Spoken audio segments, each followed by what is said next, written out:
On today's episode of Let's Talk Drones, I'm not mad, I'm just disappointed.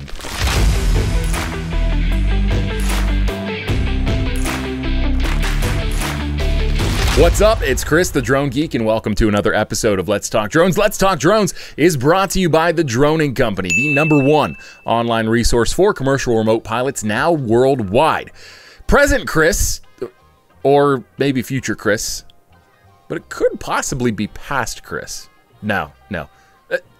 Regardless, right now, as you're watching this video, I am in San Diego, California for AUVSI's Exponential 2024 with the Droning Company. We are there interviewing some of the leading minds in the UAV industry. We're posting those interviews to the Droning Company's YouTube channel, so make sure you go over there after you've watched this video, subscribe to their channel, and check out some of the interviews that we've posted. We're doing it in real time as best we can during the show. Anything we don't get to this week, we will be posting in the days to come. The Droning Company, the #1 online resource for commercial remote pilots worldwide. So yeah, I've got a bad taste in my mouth, if I'm being completely honest with you.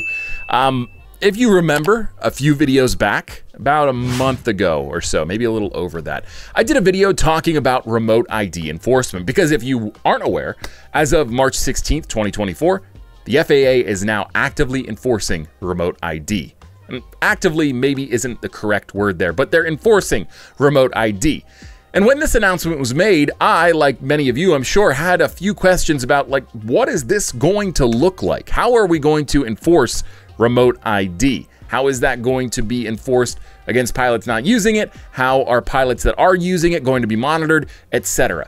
And so instead of just sitting there and speculating, I thought, okay, let's make this video, let's talk about what's happening, but I'm also going to reach out to the FAA.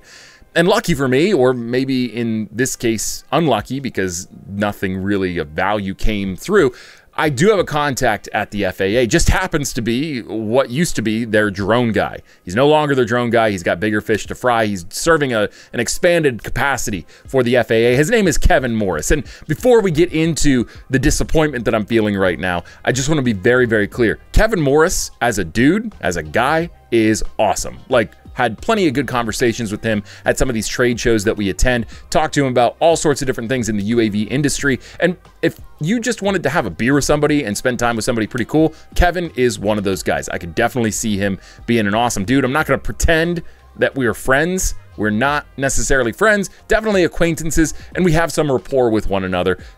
I think he's a cool dude, and I just want to be very clear. Everything I'm about to say in this video regarding my interaction with Kevin via email about these questions is purely professional, nothing to do with my personal beliefs or feelings towards Kevin. He's an A-OK guy by me. That said, I sent 2 questions to Kevin regarding remote ID enforcement and how the FAA is going to handle that. The first question was, with the March 16th deadline looming, keep in mind this was sent to him before the FAA was officially enforcing remote ID, I'm curious as to what we can expect when it comes to how the FAA plans on enforcing remote ID.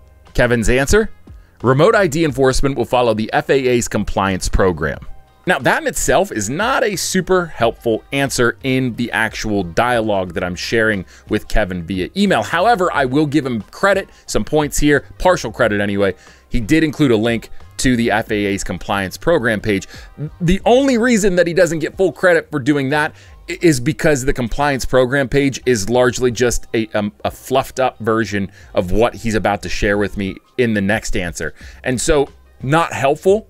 It doesn't outline how the FAA is actually going to actively enforce remote ID and how you can expect to interact with the FAA when it comes to monitoring remote ID broadcasts. So not helpful at all, efforts appreciated, but overall left with nothing in terms of knowledge gained after question number 1. Let's get to question number 2. Will this be something that is actively monitored by the FAA, or is it going to be similar to driving without a seatbelt? For example, you don't actually get pulled over for not wearing a seatbelt in most circumstances, but if you are pulled over and you aren't wearing a seatbelt, it results in an additional fine.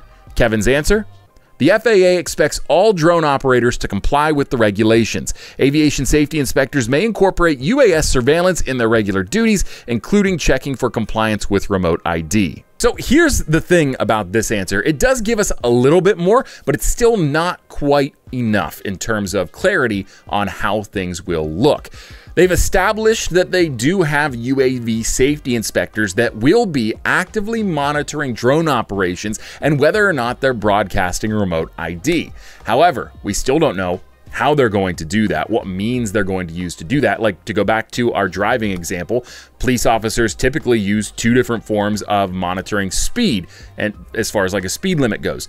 First of all, they can use marks on the road to then time you how quickly it takes you to get from one mark to another, and that gives them a rough approximation as to how fast you're going. Or they could get straight up accurate with it and use a radar gun and basically point the radar at the field of view that they want to cover, and then when your car's picked up, it tells them how fast you're going, and then at that point they can make a determination as to whether or not you're within a reasonable limit of the speed. We don't have any indication as to what type of tools or resources the FAA is going to utilize to monitor UAV operations and whether or not they're utilizing remote ID and broadcasting it appropriately.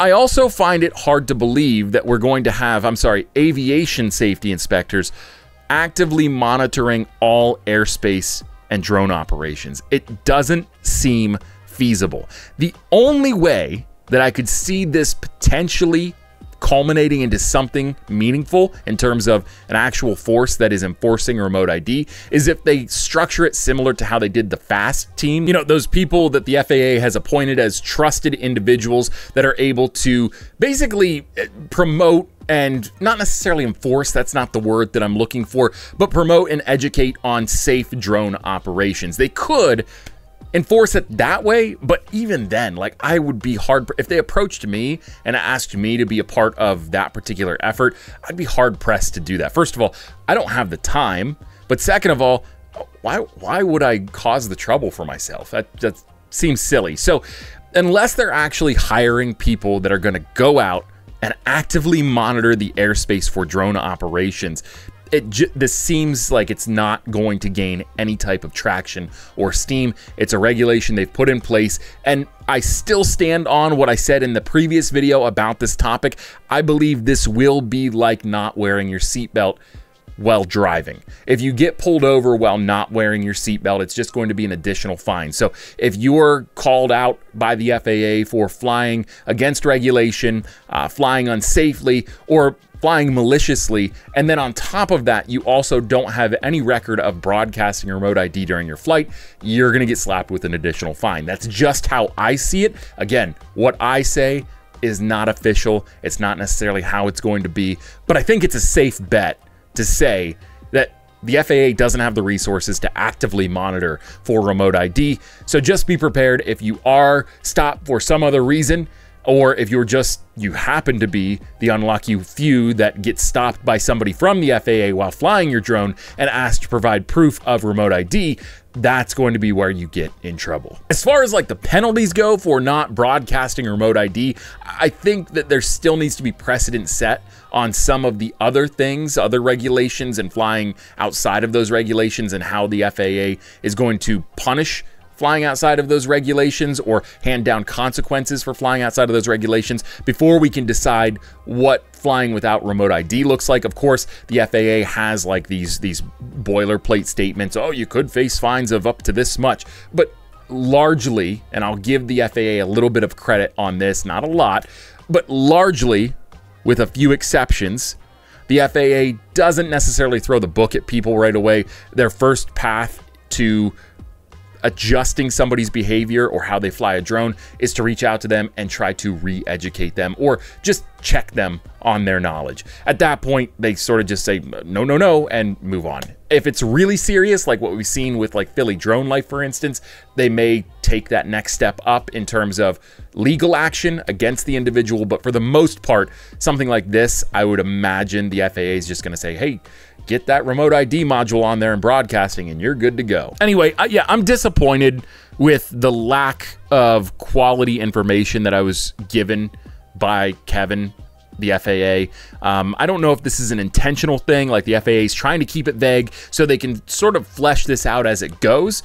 They don't want to say too much and then be held accountable for, hey, this is exactly what we're going to say. Although that already happened once when the FAA said, oh, remote ID modules are going to be less than $50 or whatever the price tag was, and you can't find a decent remote ID module for anything less than like 70 or 80 bucks. I think that's the cheapest that I've seen in terms of like you slap it on your drone and it's ready to go. No soldering, no power from your drone's ESC or whatever you have to plug it into.